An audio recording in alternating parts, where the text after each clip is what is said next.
Chers amis, bonjour, c'est Chaim Goël qui vous parle depuis Jérusalem et je vous salue dans le nom de Yeshua avec un message qui est descendu sur mon cœur depuis hier et qui ne sera donc pas le message de Shabbat mais un message de semaine que je vous transmets bien volontiers dans le nom de Yeshua. Oui, voilà, alors ce message, il a pour thème le mensonge. Je pense que c'est un thème qui mérite vraiment d'être un petit peu réfléchi, un petit peu médité.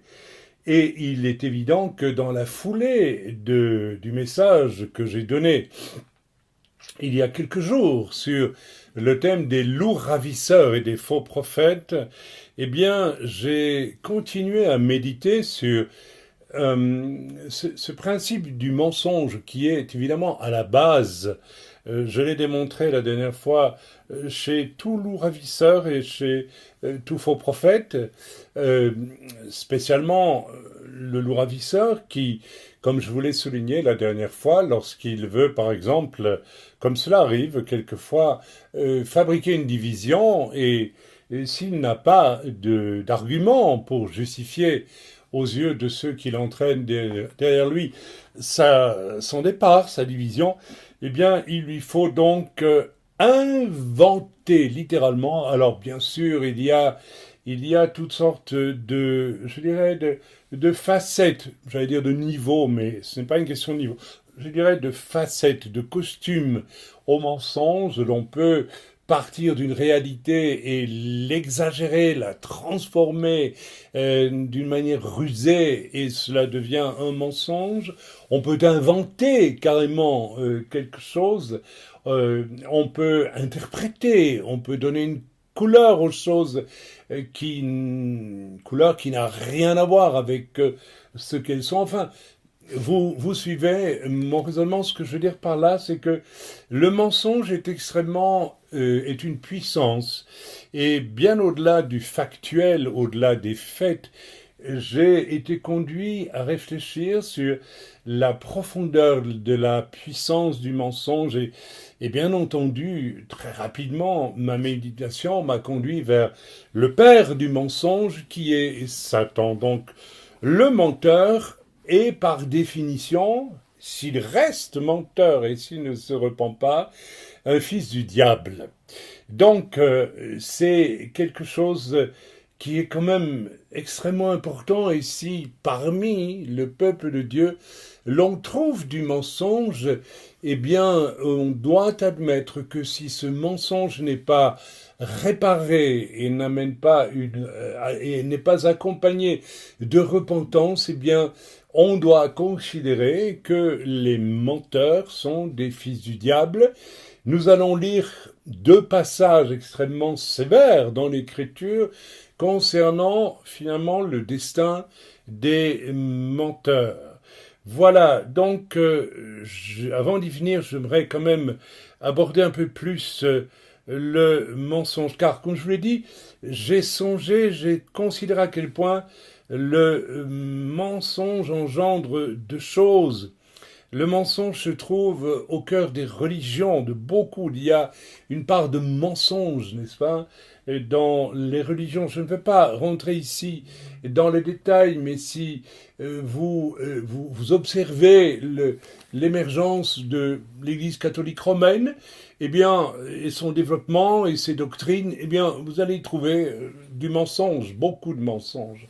Si vous voyagez ainsi dans les doctrines d'autres religions, vous y rencontrerez beaucoup, au fond, de mensonges, de mythes, mais qui sont un mélange, parfois de faits historiques et de choses que l'on a brodées et qui deviennent du mensonge.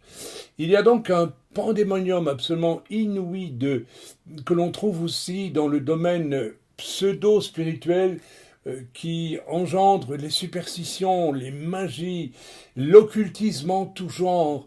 Et on retrouve ce mensonge de façon permanente. Ainsi, j'ai été j'ai eu l'occasion de témoigner et d'amener même pas loin du Seigneur, quoique je ne me souvienne pas y être parvenu, mais peut-être que ma mémoire me fait défaut, des guérisseurs déjà il y a près de 30 ans en Belgique, qui possèdent ce que l'on appelle un secret. D'ailleurs, pourquoi appelle-t-il cela un secret? Parce qu'ils prétendent, et j'ai entendu des prêtres catholiques dire d'eux-mêmes, qu'ils ont reçu un don de Dieu. Donc si c'est un don de Dieu, pourquoi cela devrait-il être un secret? Bien tout simplement parce que dans leur secret qu'ils ont reçu souvent d'un père, d'un oncle, d'une personne, n'est-ce pas? Parce qu'il y a des lignées de guérisseurs. Eh bien, dans ce secret dont il leur est interdit de dévoiler le contenu, ce qui montre bien qu'il y a quelque chose de très obscur et de très étrange. Eh bien, dans leur secret, il y a évidemment d'autres noms que le nom du Tout-Puissant. On y trouve, j'ai eu l'occasion d'avoir la confession une fois d'un guérisseur, le nom de Belzébul, donc de Satan, et puis de tels saints qui n'existent pas, ou de que sais-je d'autre. Donc ces gens-là, ces guérisseurs, dont on dit qu'ils ont un don venu de Dieu, en fait, le savent très bien que ce n'est pas un don venu de Dieu, et ils mentent. Mais le mensonge, j'aimerais que nous nous arrêtions là, a une telle force, une telle gymnastique, je dirais, mentale et spirituelle en eux, qu'ils sont absolument incapables de s'en affranchir, sauf au travers d'une révélation du pardon en Yeshua HaMashiach.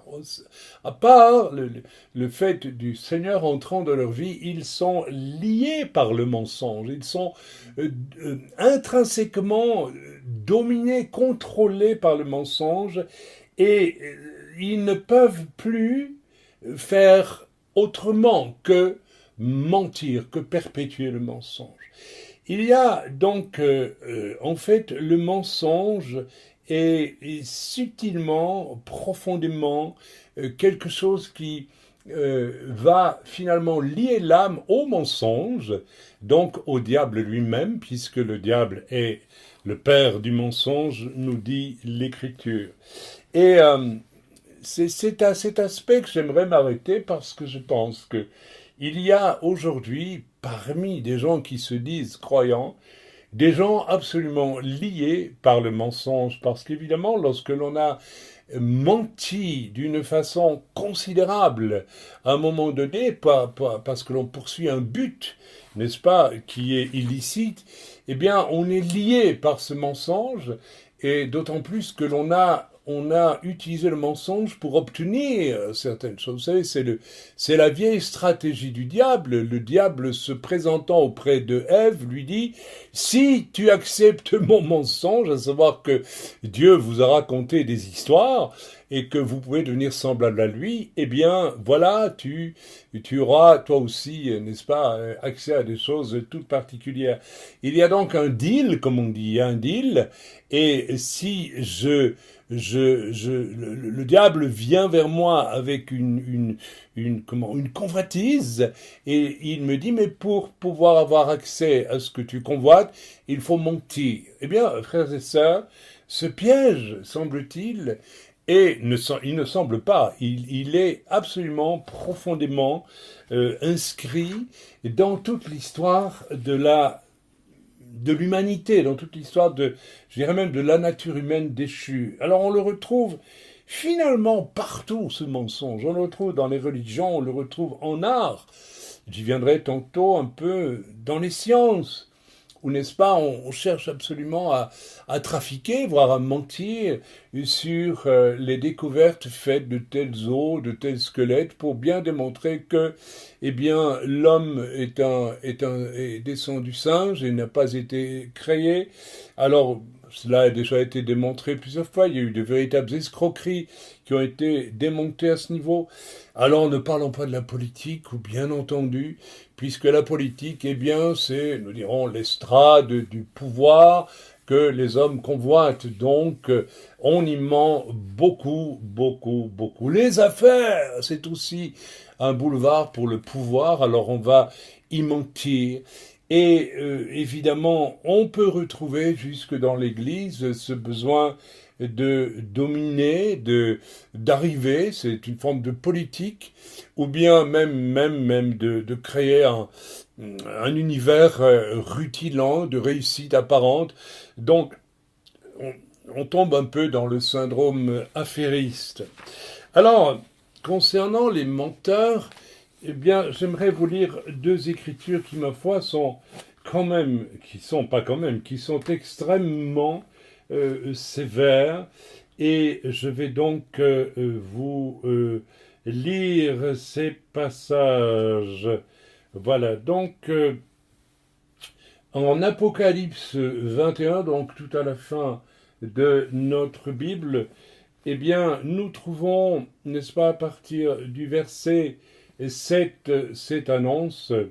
Nous en sommes au stade, bien sûr, de la ville sainte, la Nouvelle Jérusalem, qui est descendue du ciel. Et, n'est-ce pas, il y a la description de ce qui se vit, de ce qui se passe dans cette Jérusalem céleste. Et il est donc écrit au verset 7, « Celui qui vaincra héritera ces choses, je serai son Dieu et il sera mon fils. » Mais pour les lâches, et écoutez bien la nomenclature ici, parce que toutes ces choses sont à base de mensonges. La lâcheté est à base d'un mensonge. Je sais que je dois m'avancer pour dire telle vérité, je ne le fais pas, je suis un lâche, je mens par omission. Les incrédules, l'incrédulité est à base de mensonges. Le Seigneur nous invite à avoir la foi. J'ai rencontré, il n'y a pas si longtemps que cela, un homme qui se disait prophète et qui avait un blocage absolu par rapport à la foi. C'est absolument étonnant. Alors, j'en ai conclu à présent qu'en réalité, il s'agissait d'un faux prophète, donc d'un homme qui prophétise des choses, mais l'incrédulité, l'incapacité d'avoir la foi, alors elle est évidemment quelque chose d'inacceptable pour un croyant. Les abominables, alors je ne vais pas m'étaler sur les abominables, mais ce qui est abominable, c'est tout ce qu'il y a de pire. C'est à base de mensonges aussi, quelque part, de mensonges moraux. Je sais que je ne peux pas faire telle chose, mais je la fais, alors je suis abominable. Les meurtriers, nous allons voir dans quelques instants que c'est un fruit du mensonge. Les débauchés aussi. Je n'irai pas dans les détails. Les magiciens, je viens d'en parler. Les idolâtres, je viens d'en parler. Et la nomenclature finit par « et tous les menteurs ». Alors, je pense qu'en réalité, si nous relisons bien ce passage, pour les lâches, les incrédules, les abominables, les meurtriers, les débauchés, les magiciens, les idolâtres, qui sont des menteurs, et tous les menteurs, c'est-à-dire tout ce qui reste comme possibilité de mensonge, c'est ça peut-être que cela veut dire ici, tout ce qui est mensonge, et c'est pas seulement celui qui ment qu'il y a un mensonge, leur part sera dans l'étang ardent de feu et de soufre, ce qui est la seconde mort. Ça veut dire, c'est l'enfer, mes amis. Tout simplement, c'est l'enfer. Il est donc absolument crucial, extrêmement important, de s'examiner et de savoir si je suis un menteur ou si je ne suis pas un menteur. Et si je le suis, eh bien, de me repentir au plus vite. Et si je me suis laissé atteindre par cette vapeur, n'est-ce pas, verte et étrange du mensonge venu d'autrui, eh bien, il faut absolument m'en dégager. Vous savez, je me souviendrai toute ma vie d'un homme, d'un frère qui était un responsable d'assez haut niveau et dans le travail du Seigneur, je ne dirai ni où ni quand, qu'importe. Et un jour, cet homme est venu à moi et il m'a dit « Je suis absolument tétanisé parce que, voilà, j'ai eu peur de quelque chose et j'ai menti. » Et cet homme cet homme, je me souviens plus s'il m'avait demandé la prière, car ça se passait il y a très très très longtemps, mais c'était un véritable drame pour cet enfant de Dieu et ce serviteur de réaliser qu'il avait, dans une circonstance où je pense qu'il avait peut-être, je ne sais pas, commis involontairement une effraction en voiture, eh bien, il avait, lorsque le policier l'a interpellé, je pense que c'était une histoire comme celle-là, il avait menti pour s'en tirer. Oui.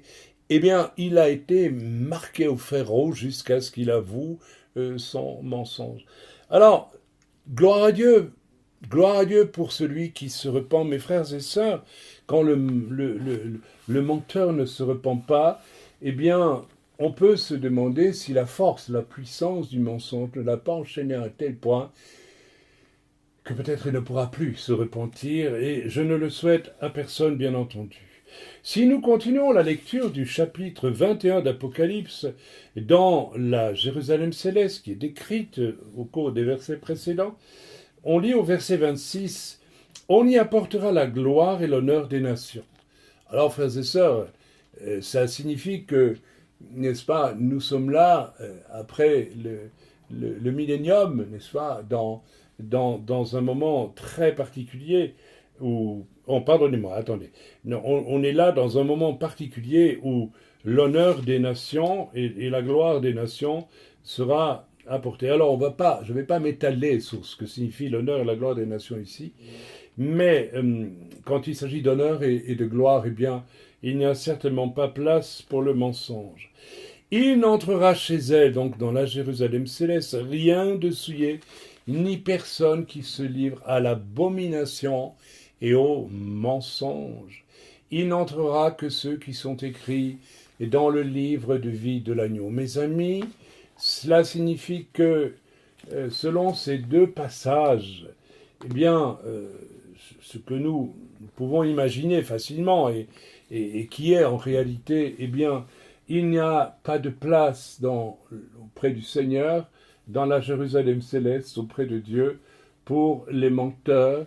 Et mieux que cela, eh bien, nous pouvons être certains, nous l'avons lu, je peux le relire encore une fois, je pense que ce n'est pas inutile au chapitre précédent, n'est-ce pas, pour tous les menteurs, savoir donc les lâches, les incrédules, les abominables, les meurtriers, les débauchés, les magiciens, les idolâtres, et puis tous les menteurs, eh bien, leur part sera dans l'étang ardent de feu et de soufre, ce qui est la seconde mort. Mes amis, cela, c'est la description directe, absolument claire, et qui doit tous nous interpeller de ce qu'on appelle l'enfer, tout simplement, n'est-ce pas? Alors, je vais vous lire encore un passage dans les psaumes, au psaume 4 et au verset 7. L'Éternel nous dit ceci: « Tu fais périr les menteurs. » Ben, c'est tout simple, tu fais périr les menteurs. Alors, si nous vivons dans le mensonge, une épée de Damoclès, n'est-ce pas, est sur notre tête et nous pouvons mourir, littéralement mourir. Rappelez-vous Ananias et Saphira, un mensonge, ils ont menti, n'est-ce pas? On connaît tous cette terrible histoire. Eh bien, ils sont morts sur le champ, n'est-ce pas? Eh bien, frères et sœurs, nous devons prendre garde parce que celui qui ment fait la démonstration que la racine de sa vie est devenue cause commune avec la racine, n'est-ce pas, spirituelle et malheureusement devenue éternelle du diable, c'est-à-dire le mensonge. Et il y a une condamnation qui accompagne automatiquement, n'est-ce pas, le menteur. Nous continuons la lecture de ce verset 7. « L'Éternel abhorre les hommes de sang et de fraude. » Vous voyez, il y a une relation directe entre le mensonge, le sang et la fraude. En d'autres mots, le meurtre et la fraude. Et la fraude, mes amis, nous l'avons évoqué très rapidement, nous la rencontrons partout.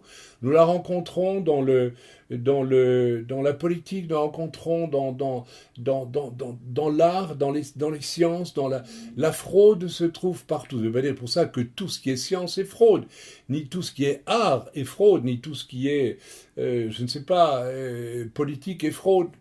bien que il me semble aujourd'hui que pour être un politicien digne de ce nom, eh bien, il est très difficile de ne pas être un fraudeur.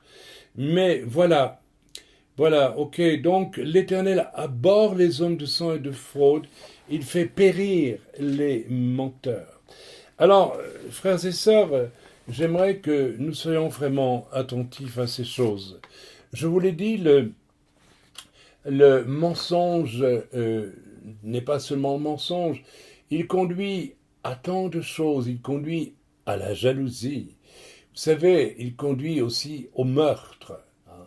C'est une évidence. Écoutez, regardez Caïn, n'est-ce pas? N'est-ce pas? Caïn, eh bien, est, est un homme empreint de mensonges. En effet, il fait, dit-il, une offrande à Dieu, mais en réalité, cette offrande est rejetée par Dieu. Et si elle est rejetée par Dieu, eh bien, c'est tout simplement parce qu'il y a quelque chose de menteur dans cette offrande.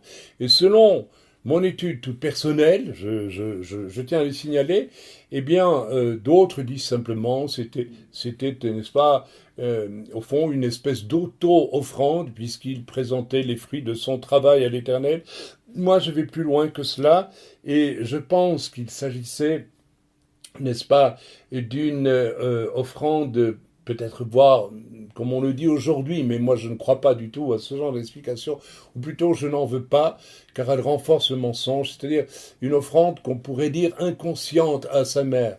Mais je n'aime pas, je tiens à le préciser, cette notion de quelque chose, d'offrande inconsciente à sa mère. Je crois que tout au fond lui-même, il a fait délibérément, en le cachant, en disant que c'était éternel, mais cette offrande était, n'est-ce pas, dirigée de par son cœur vers sa mère. Alors attention à ce mensonge du péché inconscient, je l'entends de plus en plus et de plus en plus souvent. Voilà, telle personne voilà, est prise en flagrant délit de faire une chose, et elle vous dira, mais je ne voulais pas le faire. Ah bon, comment fais-tu une chose sans vouloir la faire? Vous savez, on entend ça constamment. Ou alors, on voit la vie débauchée de quelqu'un, etc., etc. On dit, oui, voilà, c'est parce que c'est dû, n'est-ce pas, à ceci ou à cela, dans son passé, dans sa vie, dans les influences. C'est la société qui est responsable.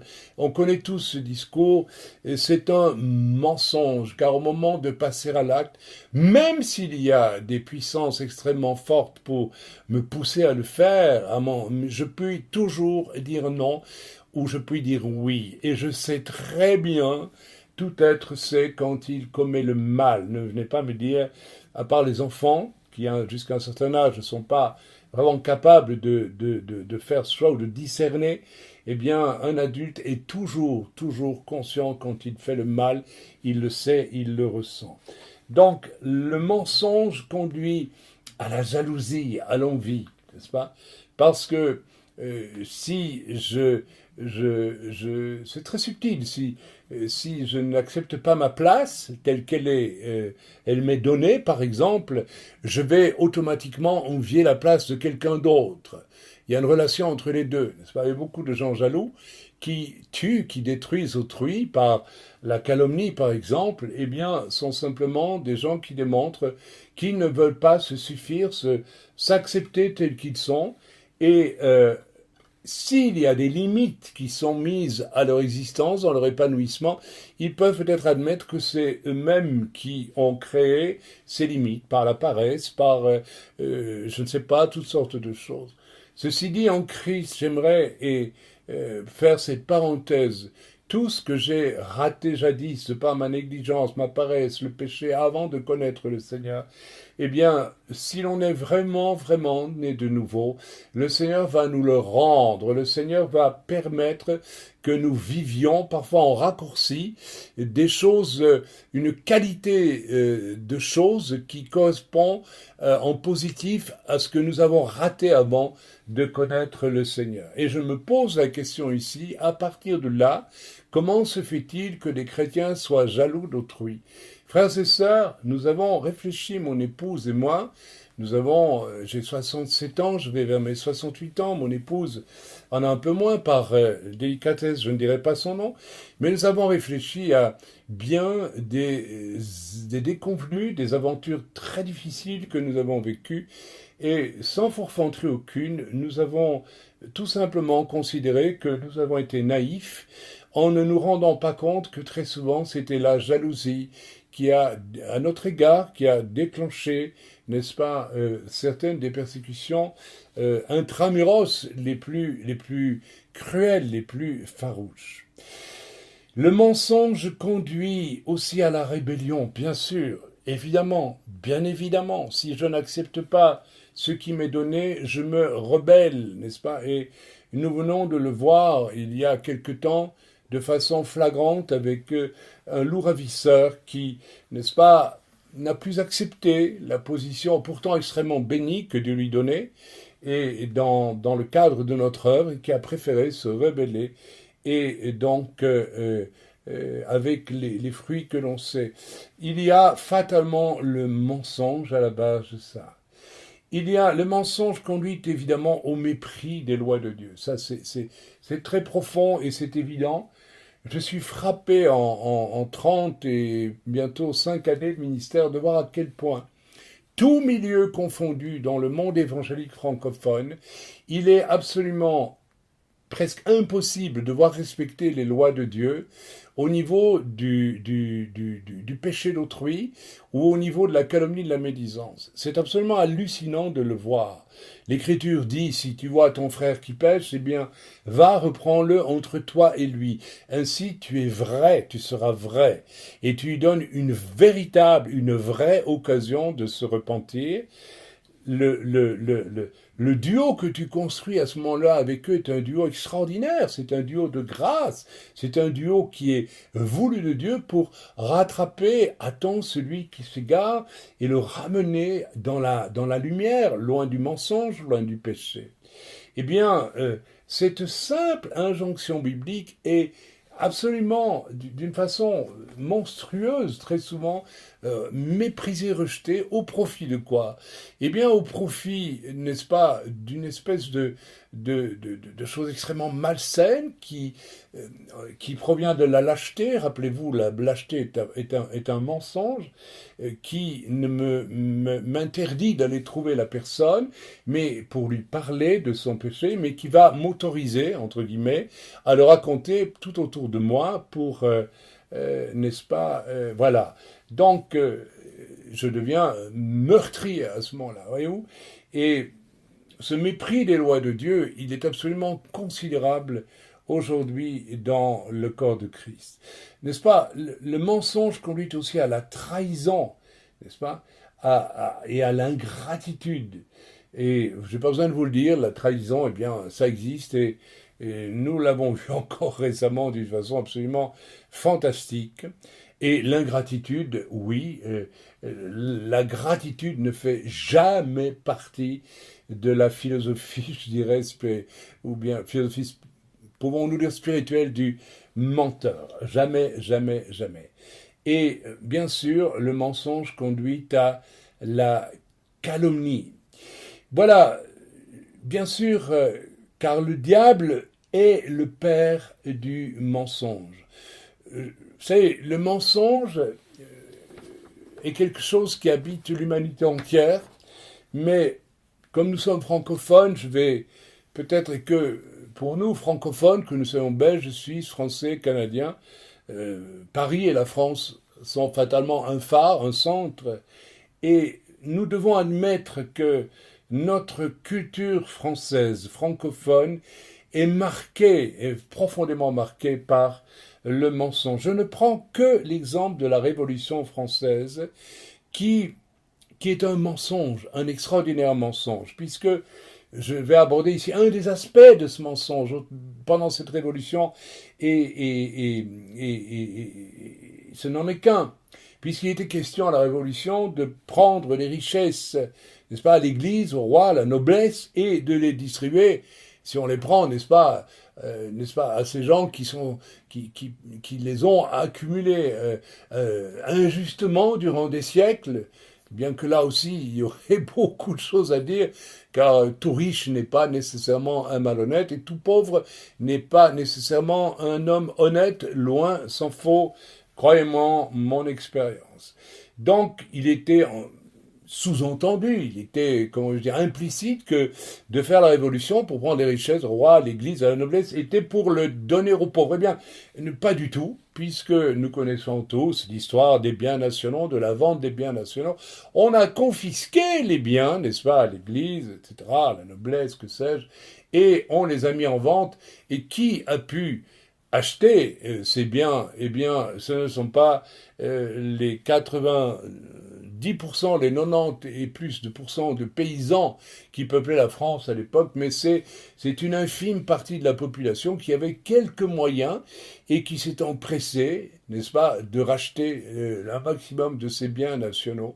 Exactement comme au moment où le régime communiste s'est effondré en Russie, c'est la nomenclatura, n'est-ce pas, je dirais une bourgeoisie communiste qui a racheté la plupart des grands consortiums, des grandes industries, etc. et s'est enrichi d'une façon colossale en créant, eh bien, à nouveau une situation d'ultra riches, n'est-ce pas, contre le communisme et contre lesquels le communisme avait été censé lutter pour distribuer au peuple, eh bien, rétablissement d'une nouvelle classe de riches et d'une majorité de Russes pas riches du tout, disons même carrément assez pauvres. Donc, cette révolution française a donné en fait naissance à une nouvelle société française, peu ou prou. Alors, je sais bien, il y a eu des rétablissements de la royauté, courtement, l'empire, etc., etc., mais fondamentalement, la ligne de fond a été une redistribution de richesses, non pas au peuple, mais à une catégorie d'individus qui ont constitué la grande bourgeoisie. Et, n'est-ce pas, nous avons l'exemple de Haussmann et tous les gens de cette époque qui ont d'ailleurs établi en quelque sorte leur vision des choses et leur nouvelle autorité de grande bourgeoisie en rasant à peu près tout ce que Paris comptait de maisons anciennes et plus pauvres, plus rustiques, pour construire, n'est-ce pas, les grands édifices haussmanniens de Paris. Voilà, donc cette nouvelle France issue de la Révolution est à base de mensonges. Et il a fallu, pour que ce mensonge puisse, je dirais, connaître sa dynamique et grandir, il a fallu évidemment l'assigner avec le sang, le meurtre, pour bien démontrer que cela était nécessaire. Alors on a tué un roi innocent, un brave homme qui ne méritait certainement pas cette guillotine, et puis alors la suite, la terreur, et la Vendée massacrée, que sais-je autre, et puis Napoléon ensuite avec, n'est-ce pas, alors là évidemment la situation est discutable, je sais, mais fondamentalement la France, notre France et notre culture française sont largement imprégnés, sont spirituellement à base d'un immense mensonge. Je l'ai dit, le diable est le père du mensonge. Donc, au-delà du fait de mentir, il y a quelque chose, un état d'esprit, je dirais spirituel, un univers spirituel que nous ne pouvons pas négliger parce que s'il nous atteint, eh bien, il peut nous emprisonner et nous perdre définitivement. Car je crois que plus on ment, plus il doit être difficile de dire la vérité parce que il y a une force spirituelle dans le mensonge, de même qu'il y a une force spirituelle, je dirais, dans le fait de dire la vérité.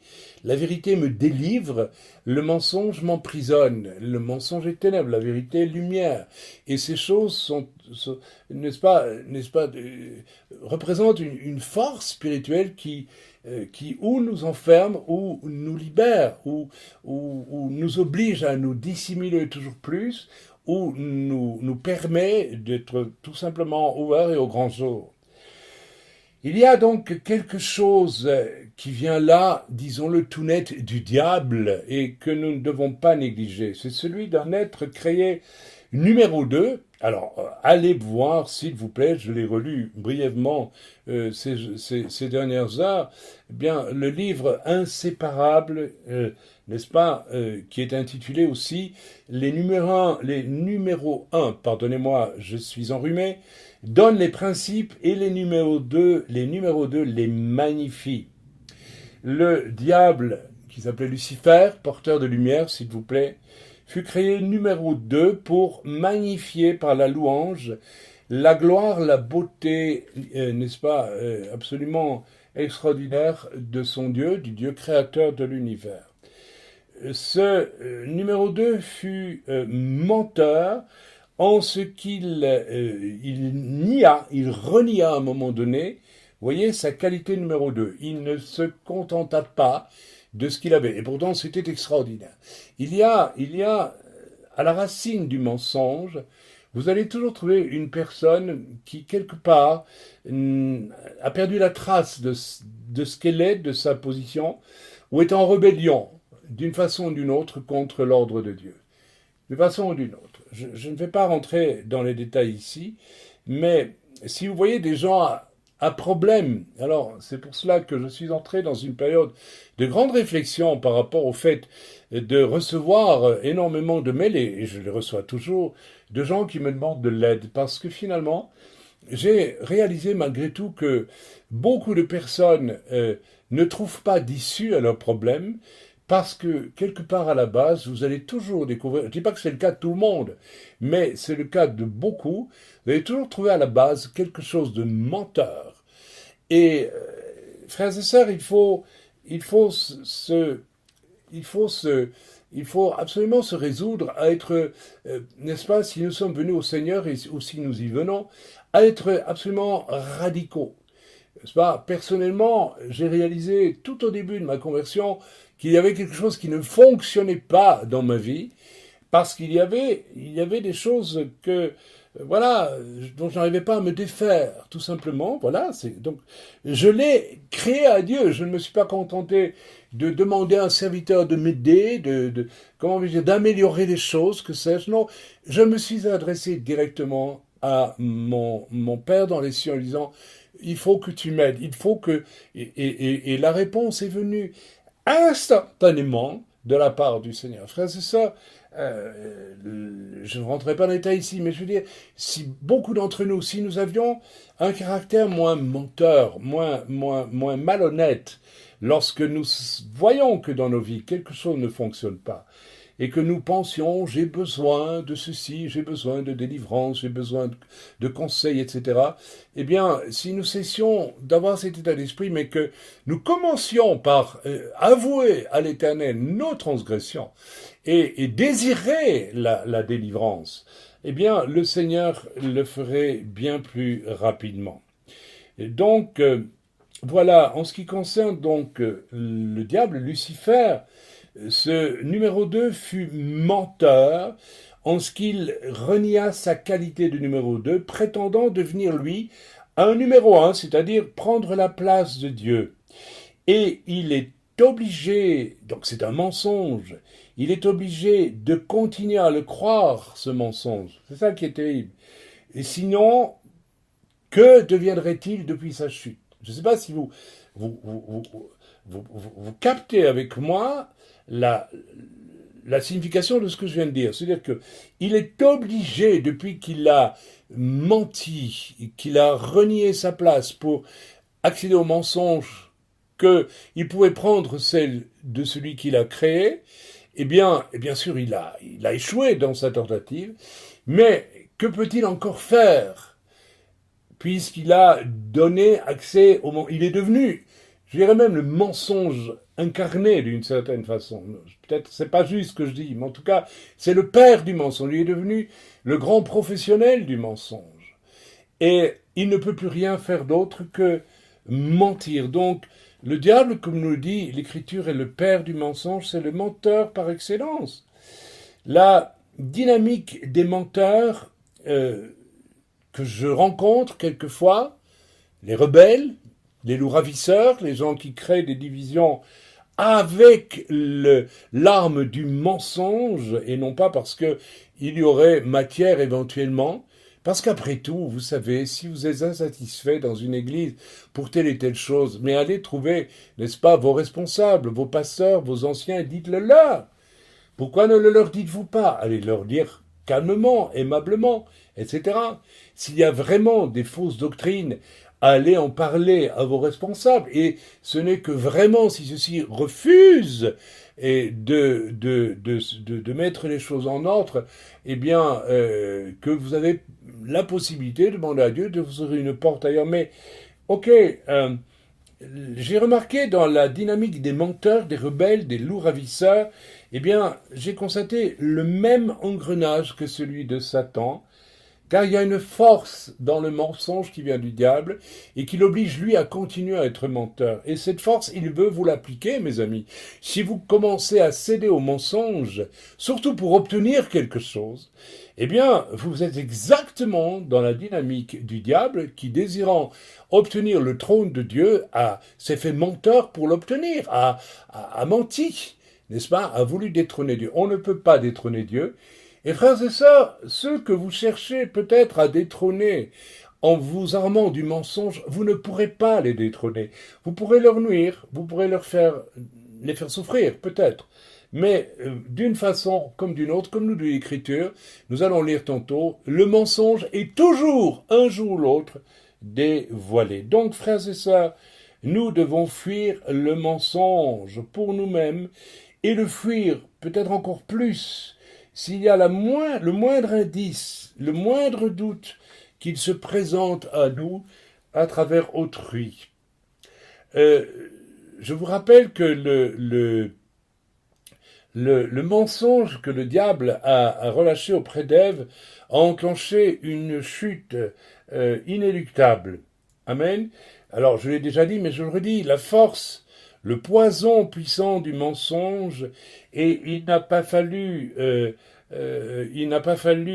pas moins que la mort et la résurrection du Mashiach, de Yeshua Mashiach, pour que cette force puisse être brisée. Alors, le monde entier, n'est-ce pas, gît sous la puissance du mensonge, et seulement la force, il y a là une puissance, une autorité, une force considérable, une force odieuse qui émerge de tous les désordres, de toutes les horreurs telles que nous les voyons aujourd'hui, telles qu'elles existent depuis toujours, depuis la chute sur la terre. Et seulement la force de Yeshua Mashiach portant sur lui finalement tout le fruit du mensonge, n'est-ce pas, sur lui comme en tant que jugement au lieu qu'il soit porté sur nous, eh bien seulement le Mashiach, le Christ, le oint de Dieu a pu vaincre ce mensonge. Alors si nous lisons ensemble, comme je vais le faire maintenant, n'est-ce pas, toute une liste de paroles dans la Bible nous parlant du mensonge, eh bien, il y a franchement de quoi être impressionné. Voilà, donc nous lisons ensemble. Le mensonge est interdit. Vous lisez ça dans Lévitique 19, 11, Colossiens 3, 9. Il est haïssable aux yeux de Dieu. Proverbe 6, versets 16 à 19. C'est une abomination pour Dieu. Proverbe 12, 22. C'est un obstacle à la prière. Ne cherchez pas ailleurs le non-exaucement de vos prières. Selon Ésaïe 59, versets 2, 3. Le diable en est le père, selon Jean 8, 44. Le diable y pousse les hommes. 1 Roi 22, 22, Acte 5, 3. Les croyants, normalement les croyants doivent le détester. Selon le psaume 119, 163, les proverbes 13, verset 5. Ils l'évitent, normalement. Ésaïe 63, verset 8. Ne se tourne pas vers ceux qui en profèrent. Ne se tourne pas vers ceux qui en profèrent. Vous tournez-vous ou bien haïssez-vous les paroles dont vous ressentez qu'elles peuvent être du mensonge, ou bien est-ce que vous vous tournez vers ces choses? Eh bien, normalement, un enfant de Dieu fait le contraire et ne se tourne pas vers ceux qui en profèrent. Il les fuit. Psaume 40, verset 5. Ils évitent ceux qui en sont coutumiers. Mes amis, 35 ans de ministère m'ont fait voir, m'ont fait connaître, croiser des personnages absolument coutumiers du mensonge, n'est-ce pas? Des gens jaloux, des gens envieux. Eh bien, il y a des gens qui n'en sortent jamais, semble-t-il, et qui restent dans cette ornière toute leur existence. J'en ai croisé. Ils prient pour en être préservés. Psaume 119, 29, Proverbe 38. Voilà, le mensonge est bien sûr inconvenant dans la bouche des responsables. Proverbe 17, 7. Il est proféré par les faux prophètes. Jérémie 23, 14. Attention, les faux prophètes sont des menteurs, car ils ont cette capacité à inventer des prophéties et bref, je ne vais pas rentrer dans le débat des faux prophètes ici maintenant, mais ils sont menteurs. Selon également Ézéchiel 22, verset 28. Le mensonge est proféré par les faux témoins sans cesse. N'est-ce pas? Ce sont des fontaines qui sont abondantes. Ils ne cessent pas de mentir, les faux témoins. Les faux témoins, les gens, j'ai constaté encore dernièrement, eh bien, des personnes affirment des choses absolument absurdes, complètement absurdes concernant l'une ou l'autre personne, et dont moi en l'occurrence, et c'est tellement absurde et c'est tellement faux qu'ils sont entraînés à dire des choses qui ne tiennent pas la route tout simplement, mais c'est plus fort qu'eux, ils le font sans cesse, ce sont des faux témoins sans cesse, ils sont carrément greffés, non pas sur l'arbre, n'est-ce pas, sur lequel la parole de Dieu nous dit que nous sommes greffés, n'est-ce pas, parmi Israël, mais ils sont greffés, je dirais, sur un arbre de mort et de mensonges dont ils semblent même plus avoir conscience. Selon Proverbe 14, 5, 25, ces mensonges sont proférés par les hypocrites. Alors l'hypocrisie, elle est terrible. Dernièrement, j'ai constaté que des personnes pour qui nous avons eu tous les égards, n'est-ce pas, d'amour et de tendresse et de serviabilité, enfin bref, nous avons découvert que pendant que nous les aimions, ils méditaient fatalement dans leur cœur, n'est-ce pas, les pires horreurs. Ce sont des hypocrites. Ésaïe 57, verset 4. Les méchants en sont coutumiers dès l'enfance. Mes amis, eh bien, je pourrais vous raconter une histoire que j'ai connue tout petit, n'est-ce pas, où j'ai vu à quel point, n'est-ce pas, un garçon était méchant et menteur. Je vous raconte en 2 mots, puis si vous voulez, eh bien, j'étais à l'école primaire, mon père était instituteur, et nous étions en Allemagne, puisque mon père était instituteur pour les forces armées belges d'occupation outre-Rhin après la guerre. Nous étions là pour dénazifier l'Allemagne, bref, avec les autres, les Français, les Anglais, les Américains, et peut-être les Hollandais, je ne sais plus, bref, qu'importe. Et j'étais donc en classe ce devait être en 3e primaire, je pense. Donc je devais avoir quelque chose comme 8-9 ans, hein, je pense, ou était-ce plutôt peut-être en 2e primaire, je devais avoir 8 ans, j'imagine, hein, puisque on rentrait à l'école primaire chez nous à l'âge de 7 ans. Et n'est-ce pas, il y avait devant moi un garçon qui vraiment était méchant. Non pas que je l'ai vu faire des choses, n'est-ce pas, méchantes, il en faisait certainement, mais il le portait sur lui. Mais c'est absolument incroyable, n'est-ce pas? Enfant, il portait sur lui la méchanceté, le mensonge. Et voilà qu'à un moment donné, il était donc assis devant moi, et voici qu'à un moment donné, un élève qui, je pense, se trouvait à côté de lui d'ailleurs, lève la main, monsieur, on a volé ma gomme, une gomme. Alors, l'instituteur demande qui a pris la gomme d'un tel, personne ne se dénonce, alors il dit, vous avez tout soulevé, je vais passer dans vos cartables, je vais regarder. Alors tout le monde se lève, et au moment de se lever, cet homme-là, eh bien, qui s'appelait curieusement d'ailleurs Adam, je ne l'ai plus jamais revu, donc je ne sais pas ce qu'il est devenu, eh bien, s'est levé aussi, et subrepticement a glissé derrière lui, dans mon cartable, qui était à portée de main, cette gomme volée. Le temps que je réalise la chose et le fait que j'étais tétanisé par ce mensonge a fait que je suis resté absolument silencieux. Et le professeur, qui était un collègue de mon père, est passé à trouver la gomme. Et il m'a dit, c'était donc toi le voleur. J'ai expérimenté là ma première expérience, n'est-ce pas, de calomnie et de mensonge. Eh bien, je peux vous dire que j'ai pu affirmer ensuite, je pense, j'ai oublié à mes parents que ce n'était pas moi, mais j'ai dû le faire bien plus tard parce que sur le coup, j'ai pas trouvé les mots. Vous savez, il y a une puissance dans le mensonge terrible qui peut vous paralyser un cœur innocent.